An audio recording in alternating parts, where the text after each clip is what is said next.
Ayer al mediodía tuve oportunidad de entrevistar al presidente Peña Nieto en Los Pinos.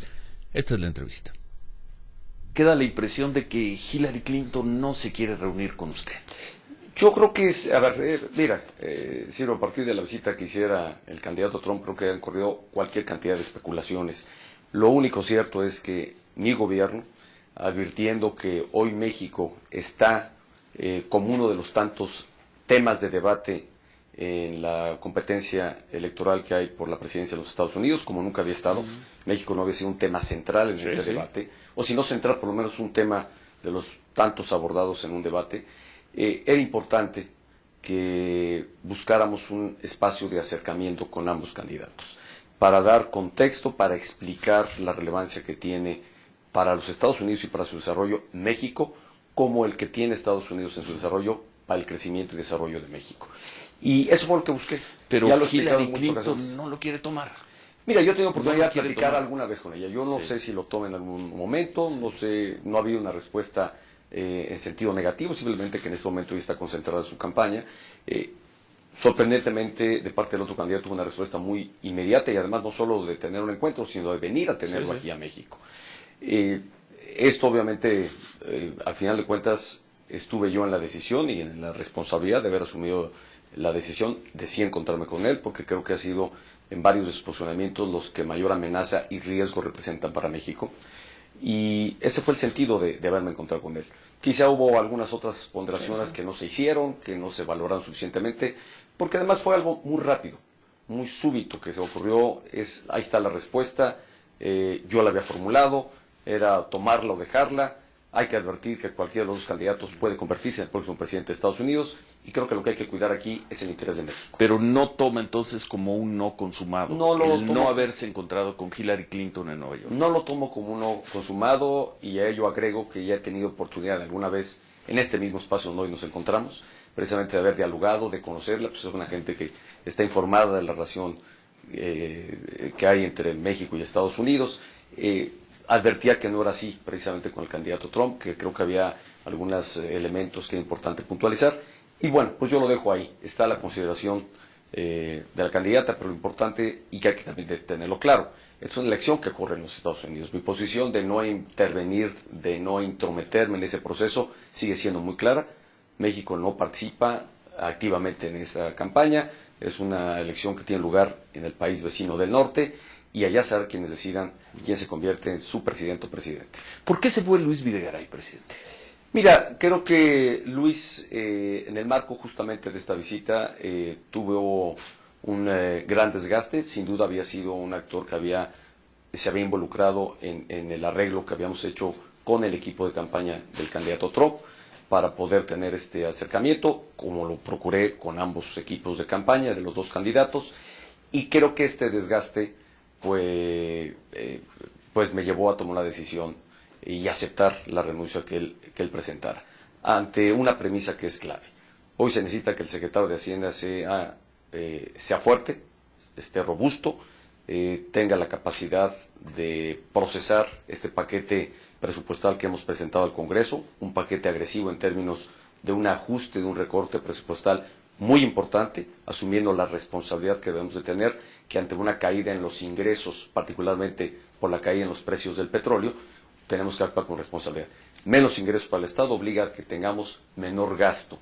Y este desgaste, pues creo que obligó o me llevó a aceptar la renuncia que presentaba. ¿Quedaba muy debilitado Luis Videgaray? Yo creo que estaba tocado en esta parte. Creo que le significó un desgaste político, obviamente, el haberse involucrado, y se había involucrado por, obviamente, indicación mía, y porque era mi interés, como lo sigue siendo, el que México, que haya claridad en los candidatos que hoy compiten en los Estados Unidos de cuál es el verdadero sentido y el lugar que México ocupa en el desarrollo mismo en los Estados Unidos. No solamente es una relación económica la que tenemos, relevante e importante para ambas naciones, es también una relación en términos de política migratoria, en términos de seguridad para la región, que no hay que perder de vista este punto. Si queremos mantener la región libre de hoy las amenazas que el mundo vive, como el terrorismo y de inseguridad, pues tenemos que actuar de forma conjunta, como lo hacemos con el gobierno de Estados Unidos. Ese era el acento que yo quería poner, marcar y señalar, y este desgaste pues, obviamente me llevó a aceptar la renuncia, porque es evidente que necesito un secretario de Hacienda fuerte, sólido y con capacidad política para poder negociar pues obviamente este paquete presupuestal. Dos más de gabinete. ¿Por qué puso en una secretaría tan sensible como la Sedesola un personaje cuestionado por la opinión pública como Luis Miranda? Mira, yo a Luis lo conozco desde hace muchos años. Es un colaborador que ha estado siendo parte de mi equipo, no solo en el gobierno federal, también lo fue en el gobierno del Estado, fue mi secretario de gobierno, subsecretario antes también allá en Gobernación. Hoy creo que en la posición en la que estaba también tenía un gran desgaste. La subsecretaría de Gobernación no es una subsecretaría fácil, es la que toca, es el primer frente de encuentro con muchas organizaciones sociales, particularmente tenía ahí el desgaste ya con la Coordinadora Nacional de Trabajadores de la Educación, es la CENTE, y conociéndole y sabiendo de sus capacidades, de su compromiso, varios me decían, oye, ¿por qué mete a un amigo? No solo es amigo, es un colaborador, no fue haber decidido en razón de un amigo. Pues obviamente con quienes colaboran terminas por hacer una relación de amistad, pero es un colaborador probado, es un colaborador comprometido, y es un colaborador del que espero me dé buenos resultados en esta política que tenemos desde la Secretaría de Desarrollo Social, de combatir la pobreza y de ser muy eficientes en la instrumentación de varias políticas que tiene la dependencia para atender a quienes pasan por mayor marginación y condición de pobreza. ¿Por qué trajo a Tomás Cerón, un personaje tan cuestionado, tan criticado, convertido en un símbolo de oprobio, sobre todo por los padres de los jóvenes de Ayotzinapa? ¿Por qué lo trajo a Los Pinos, presidente? Mira, Ciro, primero hay que decir que yo no asumo como una sentencia los juicios que hacen sobre Tomás Cerón, que cumplía una responsabilidad en la Procuraduría, y tampoco puedo ceder a consignas o señalamientos que no dan mayor sustento, porque al final de cuentas es un tema que sigue su proceso, que sigue una investigación. Y es una gente que también conozco de tiempo atrás porque ha estado involucrado en temas de seguridad. Creo que también estaba agotado ya su trabajo en la Procuraduría, y tampoco podía yo consentir en que estos señalamientos fueran una sentencia o juicio sobre él, y que podía todavía, creo, servirme en una comisión de seguridad que está aquí inscrita dentro de la Presidencia de la República para coordinarse en los trabajos que hacemos en materia de seguridad. Es un hombre de sus confianzas, por lo que es un agente de confianza, un agente que sirvió en el Estado de México, en la Procuraduría del Estado de México, sirvió aquí, creo que sí ya también con agotamiento, pero creo que con capacidad probada también para seguir sirviendo a las tareas que tiene comprometidas mi gobierno en favor de la seguridad de los mexicanos. El lunes se cumplen 2 años del 26 de septiembre de Ayotzinapa, sigue habiendo grito en la calle que dice que fue un crimen de Estado. ¿Qué le queda a su gobierno por hacer en el caso de Ayotzinapa a 2 años? A ver, en primer lugar, yo rechazo categóricamente estas afirmaciones que han acompañado. Lo ha dicho en muchas ocasiones. Es un hecho muy lamentable. Hoy lo que toda la sociedad en su conjunto conoce de las investigaciones que ha hecho la Procuraduría, de una investigación que, como ninguna otra, ha dedicado tantos esfuerzos, tantos recursos humanos, recursos materiales, y además muy abierta incluso al escrutinio de organismos internacionales. Es decir, no tenemos nada que ocultar, nada que tener preocupación, más bien ahí está la investigación, abierta, sujeta a este escrutinio, pero no perdiendo de vista algo importante. La autoridad responsable de hacer la investigación, y única autoridad para tal propósito, es la Procuraduría General de la República. Tendrá que llegar a una conclusión, tiene elementos que ha mostrado que son abiertos. Parece que no se quiere llegar a esa conclusión. Pues es impresión diera a veces. Pero a ver, mira, hoy lo que puedo decir es que creo que se ha avanzado en el diálogo con los padres de familia, que han estado muy activos, muy presentes. Entiendo la pena, entiendo su dolor, entiendo su gran angustia por no saber del paradero de sus hijos. Yo he señalado que, bueno, pues los elementos que hoy se tienen y que son conocidos de todos apuntarían a que eventualmente hubiese habido ahí una intervención del crimen organizado y que lamentablemente hubiese acabado con la vida de estos jóvenes. Pero esto solo podrá probarse con los elementos de investigación, darle mayor solidez a lo que hoy se ha apuntado, y que sea el Poder Judicial en su momento el que determine si con esos elementos hay para procesar y para dictar una sentencia a más de 120 personas que están detenidas, que parece que fuera un tema menor y no lo es. Hay más de 120 personas cuya detención además fue todo un reto. La familia de los Sabar, que la alcalde allá, etcétera, todo lo que ha implicado esto, que presumiblemente tuviera un involucramiento en estos muy lamentables acontecimientos, y será con los elementos que aporta la Procuraduría que el Poder Judicial determine si hay responsabilidad de quienes hoy están detenidos. ¿Qué le queda por hacer a su gobierno en el tema de Ayotzinapa? Yo creo que agotar el tema, es decir, concluir, llegar a una conclusión a partir de las investigaciones que se han realizado.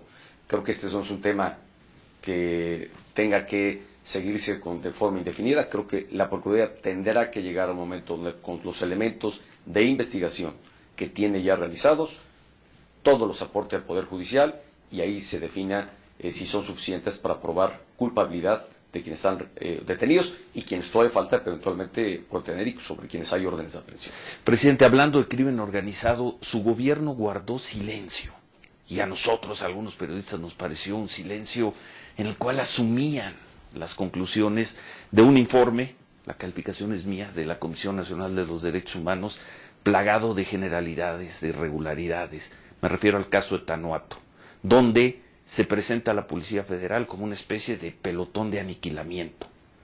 Y su gobierno guardó silencio ante ese informe. A ver, Ciro, lo que dijo, lo que el gobierno claramente apuntó en ese tema es, primero, recibió la recomendación de la Comisión de Derechos Humanos, aceptó las mismas para revisarlas y conducirse en observancia a las mismas, y aportar los elementos que eventualmente puedan, si de no haber coincidencia plena con alguna observación, aportar los elementos de la actuación que tuvo la Policía Federal en este hecho.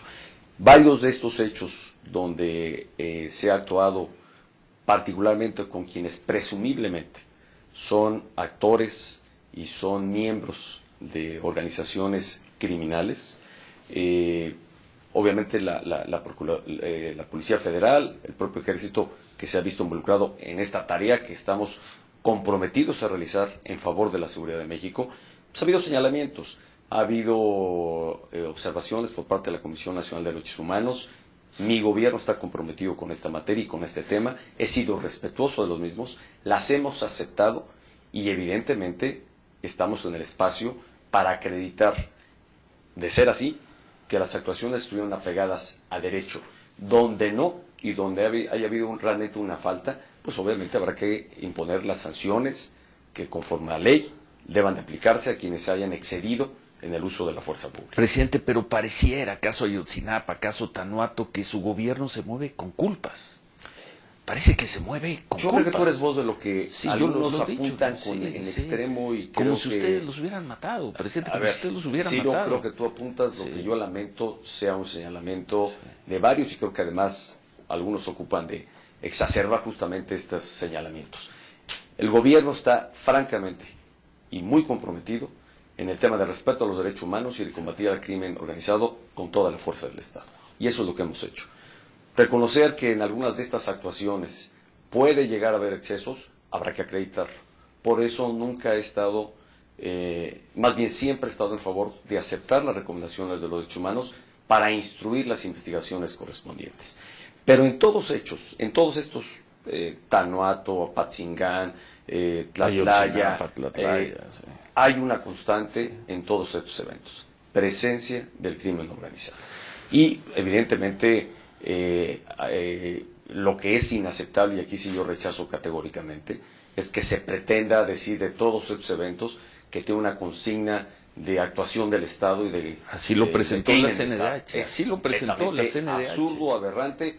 Pues entonces, lo único que está esto es minando realmente, sobre todo, porque puede estar hecho mi compromiso y la firme decisión del presidente, pero a los integrantes de nuestras instituciones que se les toca actuar en el terreno de los hechos, pues solo está minando y les está imponiendo todos estos señalamientos, a veces inhibiéndoles de actuar, echándonos un paso atrás, porque pues qué incentivo puede tener un elemento que está actuando contra el crimen organizado si al final de cuentas resulta que el que va a cumplir y hacer cumplir la ley termina siendo culpado de violarla. La CNDH presentó a la Policía Federal como un pelotón de aniquilamiento en el caso Tanuato, y el jefe de la Policía Federal, el comisionado, se fue defenestrado, casi humillado del cargo.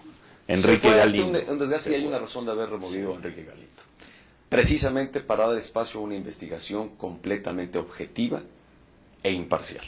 Y creo que la mejor manera de garantizar a lo que no puedo ser tampoco ajeno es dar seguimiento a las observaciones hechas por la Comisión Nacional de los Derechos Humanos. Pero esto tendrá que hacerse la investigación, de haber responsables, actuar contra ellos si es que hubo excesos de parte de algunos de los elementos. Pero te repito, la constante en todos estos hechos muy lamentables es la presencia del crimen organizado. Presidente, los expresidentes Fox y Calderón pues están en las calles, van a restaurantes, se pasean por el país, en buena medida escuché por ahí, porque dejaron la casa en orden, dejaron la economía en orden. El presidente Peña Nieto puede aún dejar la economía en orden. Vemos cómo ha crecido la deuda pública, vemos las cifras y queda ya muy poco tiempo. Mira, Ciro, con toda necesidad creo que hemos actuado con ¿Coincide con ese planteamiento de que pueden caminar los dos porque dejaron la casa en orden? Mira, yo aquí he entendido que quien ha llegado a esta responsabilidad, que al tiempo de ser un gran privilegio, un gran honor servir a los mexicanos como su presidente, impone también enormes desafíos y enormes retos. Y estoy convencido que quienes han estado, y solo yo podría entenderlo porque estoy hoy en esta responsabilidad, y solo quienes han estado quizá lo puedan entender de mejor manera. Guardar esta empatía, entender lo que significa estar aquí. Y yo estoy convencido que quienes han estado en esta tarea han hecho su mejor esfuerzo por realmente servirle a México y aportar los mayores elementos. En mi responsabilidad, creo que hemos actuado con un propósito mucho mayor al que se hubiese actuado en el pasado. Primero, porque advertí que administrando las cosas como íbamos, difícilmente íbamos a lograr mejores resultados. Y este gobierno se atrevió a impulsar una agenda de cambios y de transformaciones que quizá hoy no se aprecien suficientemente los beneficios que tendrán para el país. Pero estamos en esa etapa de instrumentación. ¿Qué le resta a este gobierno? Me dice, bueno, ¿y qué le falta? Bueno, asegurarse que esas reformas realmente, como ya están acreditando beneficios, porque creo que hay varios beneficios que a lo mejor no se terminan de reconocer, derivan de las reformas que se han hecho, pero vendrán más, y vendrán más en el tiempo. Algunos van a pasar esta administración, los beneficios mayores vendrán incluso después de esta administración, quizá en los siguientes 6, 7 años, en el tema de la reforma energética, cuando empiece a explotarse las aguas profundas, cosa que México jamás había hecho, hoy se podrá hacer y sin endeudamiento para el Estado. Pero hemos actuado con gran responsabilidad. Hemos cuidado precisamente la tendencia que la deuda llevaba, no solo cuando tomamos... Casi 50% del PIB, presidente. Así no la tomamos nosotros casi en 30%. 33, con Calderón 18. ¿Qué fue lo que ¿En qué se ha gastado? ¿En qué se ha gastado ese dinero? No sé cuánto, ¿en qué se ha gastado? A ver, lo que hay que advertir, nos tocó vivir un escenario bien distinto a mis antecesores. Sí. Uno, petróleo, todo eso lo que ha hablado. Sí. La producción petrolera decayó y cayó fuertemente porque los yacimientos más importantes dejaron de darnos el petróleo que anteriormente nos daban. Había que explorar nuevos yacimientos y eso cuesta y cuesta mucho. Y segundo, el precio del petróleo. No tuvimos, desafortunadamente, los precios, históricamente nunca se habían registrado precios tan altos en el petróleo, a precios constantes, precios iguales en la historia reciente, en los últimos 30 años de nuestro país, como los que tuvo la administración pasada. Es decir, los ingresos del Estado en el sexenio anterior fueron mucho mayores a los que tuvo este gobierno, ha tenido este gobierno. Esto ha llevado a que el gobierno actúe con responsabilidad. ¿Qué hemos hecho? Hacer ajustes. Hemos tenido que recortar el gasto precisamente para actuar con responsabilidad. No hacerlo sería no evitar y dejar de contener un crecimiento de la deuda que sería insostenible. Pero ¿dónde está la obra, presidente? Perdóname. ¿Dónde está esa obra? ¿En qué se gastó ese dinero? Pues es que ahí están las obras que se han venido realizando. Ha habido testimoniales, evidencias, no hay campaña en la que no estemos mostrando las muchas obras de infraestructura que se vienen realizando. Vamos a hacer un gobierno en materia de gasoductos que casi duplicará la red de gasoductos. ¿Qué significa esto? El llevar gas a todos los estados. ¿Qué significa llevar gas? Pues solamente generar incentivos o por lo menos llevar el insumo más importante para que se establezca la industria. ¿Cómo esperar que en el sur del país haya industria, si no hay el insumo más importante que es el gas natural. ¿Qué industria se va a sentar ahí si no hay gas natural? Este gobierno va a construir o está construyendo, porque no es un proyecto, es una realidad, 83-84% más de gasoductos en todo el país. Hemos logrado disminuir los precios de la electricidad, tanto para el consumo en los hogares, la gran mayoría, el 99% de los hogares, ha disminuido en el 99% de los hogares, y será bueno que le preguntaran a la gente que te muestre un recibo de hace 4 años al del día de hoy, y ha disminuido. 8% en términos reales, el 99% de los hogares. Y ha disminuido también las tarifas eléctricas para la industria y para el comercio. Tarifas que eventualmente se van a mover. Hay que decir que estas se mueven en razón de los precios del mercado. Pero ¿qué elementos luego no se destacan? Dicen, ¿cómo está la economía? Es que vive un mal momento de la economía. Un mal momento de la economía cuando tienes el mayor número de empleos registrados de cualquier otro periodo. $1 a 20 pesos. A ver, tienes el mayor número de empleos. Tienes la inflación más baja que se ha registrado históricamente desde hace 40 años. ¿Qué significa esto? Que el ingreso de las familias les rinde de mejor manera. Eso es tener una tasa de inflación baja. Esto es lo que hoy tenemos. Tenemos una volatilidad en el tipo de cambio y creo yo aquí una asociación que hacemos los mexicanos, de que cuando el tipo de cambio, cuando nuestra moneda se deprecia, es sinónimo de crisis. Cuando tenemos empleo, cuando tenemos crecimiento económico en un mundo que no está creciendo, cuando tienes baja inflación, pues evidentemente esto no puede asociarse a una crisis económica. Tenemos un tipo de cambio flexible, es decir, el gobierno deja de intervenir para mantener un tipo de cambio fijo, y hoy es el Banco de México, en coordinación con la Secretaría de Hacienda, Banco de México, órgano autónomo, que respondiendo a criterios técnicos ajusta o interviene para evitar que el tipo de cambio llegue a irse a condiciones insostenibles. Algo más que decir. ¿No le inquieta, presidente? Me inquieta, y espero que el Banco de México actúe con responsabilidad y adopte medidas para al punto de condición. ¿Cuál es el riesgo de que el tipo de cambio se vaya? El impacto que tiene la inflación, Ciro. Hoy la inflación está contenida, hoy no se refleja en el alza en los precios de los productos, puede tener un impacto en esto. Ahí el Banco de México, la responsabilidad que tiene el Banco de México como órgano autónomo es precisamente cuidar el que tengamos una inflación baja, y creo que es frente a esta volatilidad que estamos observando por varios factores y todos externos, tiene que ver con la elección que vendrá a los Estados Unidos, que tanto allá como aquí genera una enorme incertidumbre. ¿Qué dicen los pronósticos, presidente, con el tipo de cambio? Conocemos. Pero usted debe tener mejor información, seguramente.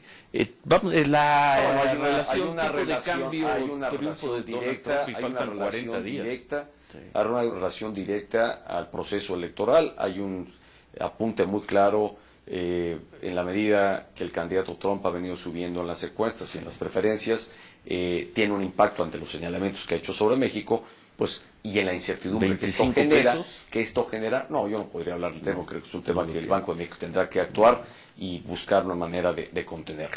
Pero mira, esta es una señal, que bueno, abordando este tema, de por qué mi interés de reunirme con el candidato Trump. Porque los señalamientos están íntimamente, no únicamente, pero aquí ahí tienes un efecto de los señalamientos que ha hecho sobre México. Se lo siguen reclamando, presidente. No, dicen que usted traicionó a la patria. Al contrario, sí. Pues eso creo dicen, que eso dicen los que escriben, pocos saben y conocen. Y los que son los que detractores pocos saben y conocen. Lo que hubo en la intención real de juntarme con el candidato Trump es precisamente evitar que en México tuviéramos un impacto negativo frente a lo que él venía señalando sobre México. Yo soy de los que cree y sostengo y tengo esta convicción que frente a la amenaza, frente a potenciales adversarios, enemigos para nuestro país, hay que tender puentes de plata, sí, hay que establecer diálogo. Y están otros factores también externos, el precio del petróleo. Si la Fed, el Banco Central en los Estados Unidos, sube las tasas de interés, hay que decir que todas las monedas del mundo, no solo la nuestra, todas las monedas del mundo, la de Brasil, la de Turquía, la de Sudáfrica, que son economías emergentes como la nuestra, es decir, economías medianas, economías que están apenas repuntando, todas sus monedas se han depreciado más del 60%, entre 50 y 60%, igual que la nuestra. Y esto, pues obviamente, obliga a que el órgano autónomo, el Banco de México, asuma decisiones de manera también autónoma para contener esta volatilidad y lo más importante, evitar que es el efecto más crítico, que se eleve la inflación. Porque al final de cuentas, cuando hay devaluación también tienes otros beneficios que luego no se advierten. Tienes el ingreso de remesas, la gente que recibe remesas, que son millones de mexicanos o miles de mexicanos, pues tienen mayor ingreso.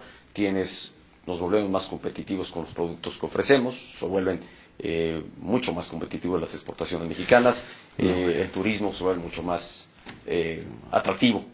De por sí hemos crecido pues notablemente. Sí, o sea, pero es un tema que tiene esta asociación de idea de que es crisis cuando realmente no lo es. Tiene esta asociación que también genera beneficios a ciertos ámbitos de la economía de nuestro país. Al final de cuentas, el Banco Central deberá actuar a partir de los análisis. Lo veremos. Presidente, 3 preguntas breves para terminar. Adelante, sí. Una de ellas, ¿va a estar listo el tren México-Toluca antes del 30 de noviembre del 18? Ese es uno de mis empeños, es mi gran obsesión y espero que así sea. Es el tiempo que está programado, es una obra. Mira, las obras. ¿Hoy no lo puedo asegurar? Hoy aseguro que está programado que así esté, Ciro, y espero que así lo esté. Porque para mí es una de las grandes apuestas. A ver, 3 grandes trenes estamos construyendo en el país, que fue 3 grandes proyectos de transporte masivo que la población demanda. Pues somos más mexicanos y queremos un transporte mucho más eficiente. La conexión entre 2 grandes zonas metropolitanas, la del Valle de Toluca, que es la quinta más grande del país, y la del Valle de México. ¿Y va a estar? Ahí está un proyecto, espero que lo esté, así está programado. Está el tren de Guadalajara, que es una gran obra que también va en curso, y el tren de Monterrey. El de Monterrey. ¿Qué va a entregar del nuevo aeropuerto? ¿Qué va?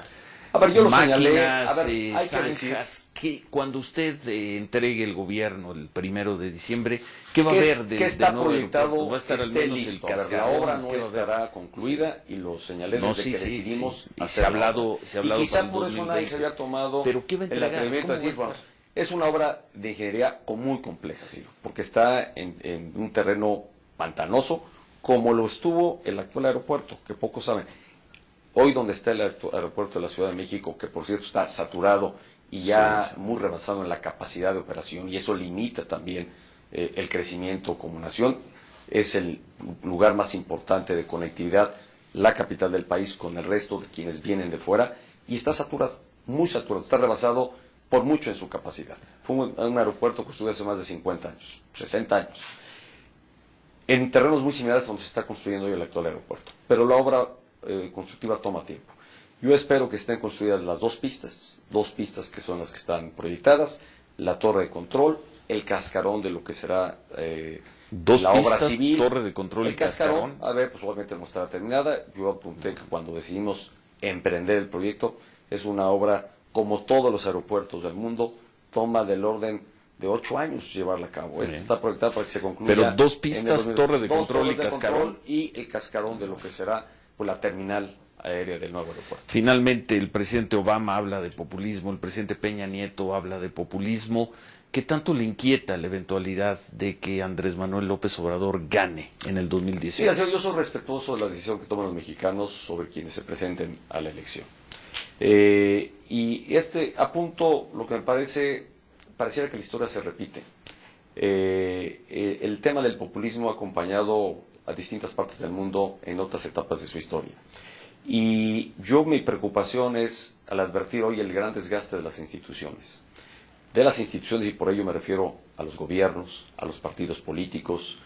Este desgaste siempre ha dado lugar, ya ha ocurrido en el pasado, a que haya un terreno fértil para recoger y aceptar a veces posiciones que francamente suelen ser muy simplistas, suelen plantear soluciones muy fáciles, pueden estar comprometiendo realmente el que México siga en una ruta de viabilidad y de crecimiento de forma sostenida y de manera responsable.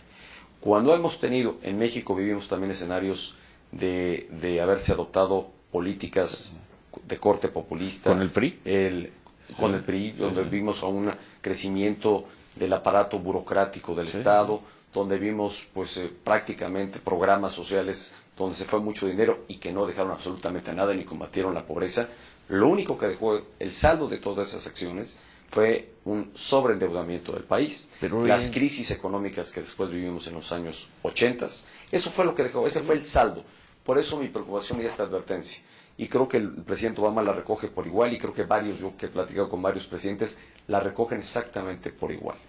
Hoy se espera que las respuestas y los resultados de los gobiernos sean casi inmediatas, y eso a veces es francamente imposible de hacerlo. No puedes materializar un resultado al día siguiente. Yo quisiera que la reforma educativa diera resultados mañana mismo, y estamos viendo lo complejo que viene siendo instrumental la reforma educativa. Estamos viendo que la reforma energética toma su tiempo para traer las inversiones que están llegando, pero pues obviamente los resultados se verán en el muy corto plazo. Estamos viendo que en la reforma de telecomunicaciones ya hay otros agentes económicos, ya hay otras empresas que están invirtiendo fuerte en México para ofrecer servicios de telefonía y de internet a mejores precios a los mexicanos o en una mayor competencia. Ya está ocurriendo.